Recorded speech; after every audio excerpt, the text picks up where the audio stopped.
আসসালামু আলাইকুম। তো আজকে আমি সমাজ কিভাবে সহজে চিনতে পারি সে উপায়গুলো সম্পর্কে আর কি বিস্তারিত আলোচনা করি। তো সমাজ আমাদের বিভিন্ন চাকরি পরীক্ষা বা স্কুল পরীক্ষা সব জায়গায় খুবই গুরুত্বপূর্ণ। তো সমাজ আমরা খুব ভালোভাবেই পড়ি, খুব সুন্দরভাবে পড়ি, কিন্তু পরীক্ষা ভুল করি কেন? কারণ আমরা সমাজ পড়ি একভাবে, কিন্তু পরীক্ষা আছে অন্যভাবে। যেমন তোমার পরীক্ষা আমরা যেমন পড়ি মহান যে নবী, মহানবী, এটা কি কর্মকারের সমাজ। অর্থাৎ আমরা কিভাবে পড়ি? আগে পড়ি কি ব্যাসবাদ, তারপরে সমস্ত, তারপরে সমাসের নাম সম্পর্কে জানি, কিন্তু পরীক্ষায় কেমন ওইভাবে পড়ে? পরীক্ষায় কি পড়ে যে মহান যে নবী কোন সমাস? অবশ্যই এইভাবে পড়ে না। পরীক্ষা পড়ে কি নিশ্চয়ের কোনটি কর্মকারের সমাস, অথবা পড়ে কি মহানবী কোন সমাস। তো আজকে আমি শিখবো কিভাবে মনে রাখতে চাই। তো আমি প্রথমেই সমাসের নামগুলো লিখলাম: দ্বন্দ্ব, বহুব্রীহি, অব্যয়ীভাব, কর্মধারায়, তৎপুরুষ, মৃদু আর প্রাণী। সেগুলো দেখো, দ্বন্দ্ব, দ্বন্দ্ব সমাজে কি উভয় পদ প্রধান, বহুবিধ অনুবাদ, অব্যয়ীভাবে কি পূর্বপদ প্রধান, আর বাকি যেগুলো আছে সেগুলো কি সবগুলো পরপদ প্রধান। তো দেখো তো, আমি যদি এখানে তোমার কয়েকটা উদাহরণ নেই, যেমন আমি বললাম ঝড় বৃষ্টি, কি বললাম? ঝড় বৃষ্টি। তাহলে দেখো তো এখানে কোন সংখ্যা? আমি বললাম কি বাইরে প্রচুর ঝড় বৃষ্টি হচ্ছে। বাঁকড়া দ্বারা কি বোঝাচ্ছে? বাইরে কি শুধু ঝড় হচ্ছে? বাইরে কি শুধু ঝড় হচ্ছে নাকি শুধু বৃষ্টি হচ্ছে? অবশ্যই কি ঝড় প্লাস বৃষ্টি দুইটাই হচ্ছে। তার মানে কি উভয় পদে প্রাধান্য পাচ্ছে না? তাহলে এটা কি কোন সমাজ হবে? দ্বন্দ্ব সমাজ। আবার আমি আরেকটা উদাহরণ দিই, যে চা বিস্কুট, মানে কি লিখলাম কি চা বিস্কুট, চা বিস্কুট। এখানে চা বিস্কুট বলতে গেলে চাকে বুঝছে নাকি বিস্কুটকে? আচ্ছা, এবং নাম আমি একটা মনে করি কি, একটা বাচ্চাদের বলি যে ওকে চা বিস্কুট দাও, তোকে চা বিস্কুট দাও যদি বলি, তখন তুমি কি বলে শুধু চা দিবা নাকি শুধু বিস্কুট দিবা? অবশ্যই কি চাও দিবা, বিস্কুটই বিস্কুটও দিবা। তার মানে কি দুইটা পদের প্রাধান্য হচ্ছে না? তাহলে এটা কোন সমাজ? দ্বন্দ্ব সমাজ। ঠিক আছে, এইভাবে তুই মনে করো আর আরেকটা উদাহরণ দিই, মনে কর তুই এটা কি বাবা, বাবা মা। এখানে বাবা মা বলতে কি শুধু বাবাকে বোঝাচ্ছে নাকি মা শুধু মাকে বোঝাচ্ছে? অবশ্যই বাবা মা বলতে বাবা ও মা দুজনকে বোঝাচ্ছে। যেমন বললাম কি ওর বাবা মা বেঁচে নেই, তার মানে কি তোর বাবা বেঁচে আছে মা নাই, নাকি মা বেঁচে আছে বাবা নেই? অবশ্যই কি বাবা ও মা কেউই বেঁচে নেই, তার মানে কি উভয় তো প্রাথমিক আছে না? তাহলে এটা কি হবে? দ্বন্দ্ব সমাস। এখন আমি যদি এখানে দেখো তোমার যদি আমি বহু কি কোন প্রশ্নটা যাও আমি লিখলাম কি গায়ে হলুদ, কি লিখলাম? গায়ে হলুদ। এখন গায়ে হলুদ, এটা দিয়ে কি বলছে? গাকে বোঝাচ্ছে নাকি হলুদকে বোঝাচ্ছে? ভালো তো, গাকে বোঝাচ্ছে নাকি হলুদকে? একটাও না। গায়ে হলুদ বলতে কি একটা অনুষ্ঠানকে নির্দেশ করতে, কি একটা অনুষ্ঠান, তাই নাকি? এখানে গায়ের খোঁজ না করতে বলছিল, হলুদের অর্থ কি প্রাধান্য পাচ্ছে না। প্রাধান্য হচ্ছে কি অন্য একটা শব্দ। তার মানে কি যখন অনুবাদ প্রাধান্য পাবে তখন সেটা কি হবে? বহু সমাস।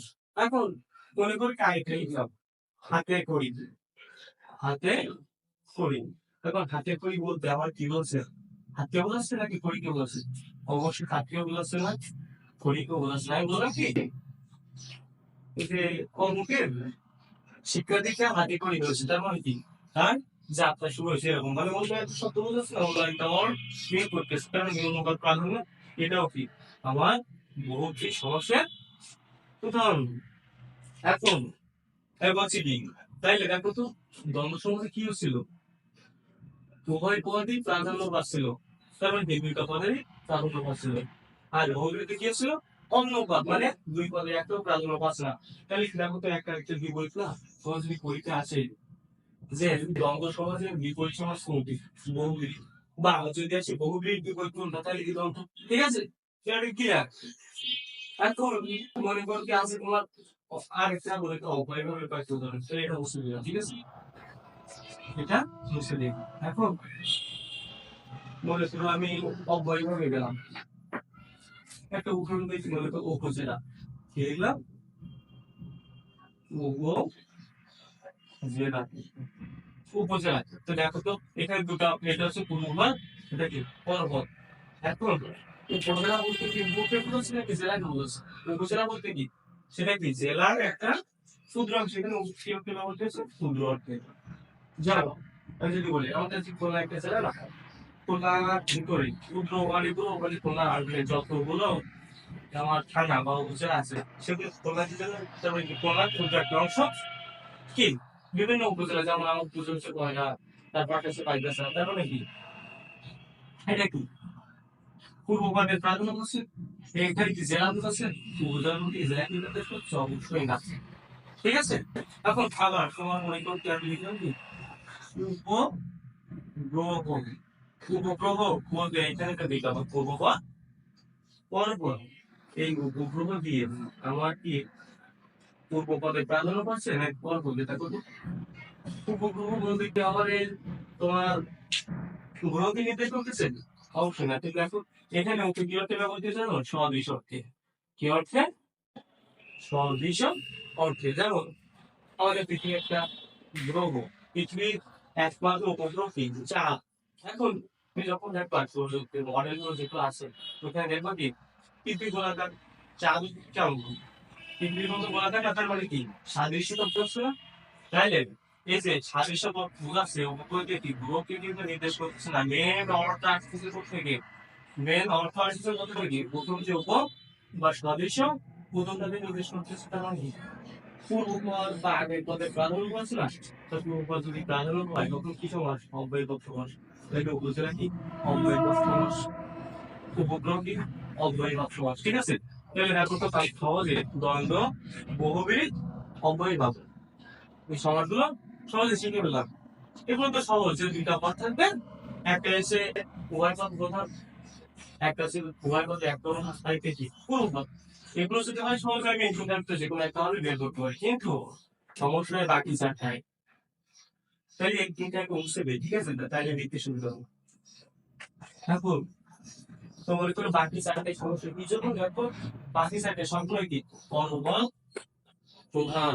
তো আমি এর জন্য মনে করো কি চারটা আগে উদাহরণ লিখে রেখি, এখানে লিখলাম, এখানে লিখি, তাহলে ভালো হবে সম্ভবত। তাহলে লিখলাম কি সিংহাসন, সিংহাসন, তারপরে লিখলাম হচ্ছে চাল গাও। ঠিক আছে, তারপরে সমুদ্র, চা বাগান, তারপরে হলো চৌরাস্তা, সব চা বাগান চৌরাস্তা, আর মনে করো কি লিখলাম একটু প্রোগ্রাম। দেখো এখানে সবগুলোর আমি যে পূর্বপদ পর্বত আলাদা করি, দেখো তো সিংহাসন বলতে কি সিংহ আর কি আসলে চার বাগান, চৌ রাস্তা, প্রোগ ভাত, পূর্বপদ পরপদ আমরা আলাদা করে শিখি। এখন দেখো তো কোনরকম প্রাধান্য হচ্ছে, এটা দিয়ে তো আমি ডিফাইন করবো যে ওটা কোন সমাস। দেখো তো সিংহাসন, সিংহাসন বলতে কি সিংহকে বোঝাচ্ছে নাকি আসনকে বোঝাচ্ছে? সিংহাসন বলতে অবশ্যই একটা আসনকে বোঝাবে, সিংহকে বোঝাবে না। তাহলে সিংহাসনে কোন প্রধান পর্বত প্রধান। আবার চা বাগান, চা বাগান বলতে কি চাকে নির্দেশ করতেছে নাকি বাগানকে? হ্যাঁ বলো কি, ওই যে দেখতে পাচ্ছি একটা চা বাগান, তো চা বাগান বলতে এখানে কি চায়ের বাগান বোঝাচ্ছে না? অবশ্যই এবার সেটা একটা বাগান বুঝাচ্ছি, তাহলে কোন প্রধান পরপদ প্রধান মানে বাগানকে প্রাধান্য দিচ্ছে। তারপর বললাম কি চৌরাস্তা, চৌরাস্তা বলতে দেখো তো চৌমালি চার আর রাস্তা বলে রাস্তা, তাহলে এখানে চৌরাস্তা বলে সাইকেল তো আছে নাকি রাস্তায় তো আছে, দেখো তো। দেখো আমি বলি চৌরাস্তা কখন হয়, চারটা রাস্তা যখন মিলিত হয় সেটাই কি চৌরাস্তা হয়। এখন আমি যদি বলি চারটা গরু মিলে চৌরাস্তা, বা চারটা ছাগল মিলে, চারটা ছাগল মিলে চৌরাস্তা হয়, বা চারটা নদী মিলেও তো চৌরাস্তা হয় না। চৌরাস্তা কখন হয়, যখন চারটা রাস্তা মিলিত হয়, অর্থাৎ কি পর্বত প্রাধান্য হচ্ছে। আবার বললাম কি প্রভাত, কি বললাম প্রভাত, প্রভাতে দেখো প্রভাত পর্বত, এখানে তোমার যে প্রলম্ব প্রভাত এটা অনুসরণ, আর ঘাত বলতে কি না, এখানে ভাত বলতে কিন্তু কি ভাত বলতে আলো, যেমন এই যে গোটাল আমাদের যে আলো বাড়ি করে না, এটাকে বলেন প্রভাত, মানে অন্ধকার দূরীভূত হয়ে বা অন্ধকারের পরে যখন আলো আসে সেটাকে বলা হয় প্রভাত। সেই প্রভাতের অর্থ হচ্ছে কি জানো? প্রকৃষ্ট বা উত্তম। লিখলাম কি উত্তম। তার মানে কি প্রভাত মানে কি? উত্তম আলো। তাহলে এখানে কি উত্তম বোঝাচ্ছে নাকি আলোকে নির্দেশ করতেছে? অবশ্যই আলোকে তাহলে কি বড় উত্তম। এখন সাকারি পর্বত প্রধান আর পর্বত প্রধান হলে কি হয়? অন্ধকার হতে পারে, তৎপুরুষ হতে পারে, জীব হতে পারে, প্রাণ হতে পারে। তো আমি দেখো আগে দেখো আগে দ্বিগুণটা দ্বিগুণ 3/2 মানে কি একটা সংখ্যার ব্যবস্থা আছে না? তাহলে মনে করো কি সুন্দর এখন লিখছি পর্বত। পর্বতের আগে যে পদ থাকবে ওইটা যদি সংখ্যা নির্দেশ করে তাহলে এটা কি হবে? দ্বিগুণ সমাধান তো চৌরাস্তা যে মানে কি 4 তোমাকে সংখ্যা নির্দেশ করতেছে তাহলে এটা কোন সমাস হবে? ইজিলি বলতে পারি কি দ্বিগুণ সমাস। এটা কি হবে? দ্বিগুণ সমাস। এরপরে এরপরে তাহলে কি দীর্ঘ সমাস কি সংখ্যার অংশ থাকবে। তারপর দেখো তো প্রাণী সমাজ প্রাণী সমাজের কি সবগুলো কি পরপত্র তার প্রাণী সমাজে পূর্বজি পদ থাকবে ওইটা কি উপসর্গ করতে ব্যবহৃত দেখো তো এই প্রভাবের আগে প্রভাবের একটু আগে শব্দ দেখছি আগে কি আছে উপসর্গ আছে না তো আমাদের উপসর্গ জানি প্রো পরা পরি এরকম আছে না উপসর্গ দেখো তো পুরো একটা উপসর্গ তাহলে উপসর্গ থাকায় এটা কোন সমাজ প্রাণী সমাজ ঠিক আছে প্রাণী সমাজ ওকে এখন তাহলে পরপর কাজগুলো পাইলে সহজে আমি দুই লেভেল তো করছি সঙ্গে কি করবো দেখো সংখ্যার লক্ষণ করা আছে কিনা সংখ্যাকে দেবো উপসর্গ থাকলে প্রাণী আচ্ছা তাহলে ওই দুইটা কি এখনো দুইটা বাকি আছে কর্মধারা এখন তৎপুরুষ এখন দেখো তো সিংহাসন আর চা বাগান সংখ্যার প্রাণী যদি না মনে করে সংখ্যা আর উপসর্গ যদি না হয় কিন্তু পর্বত প্রধান তখন কি হবে হয় সেটা কর্মধারা হবে নয়তো সেটা তৎপুরুষ হবে এখন দেখো আমি এখানে শুরু করে লিখে রাখছি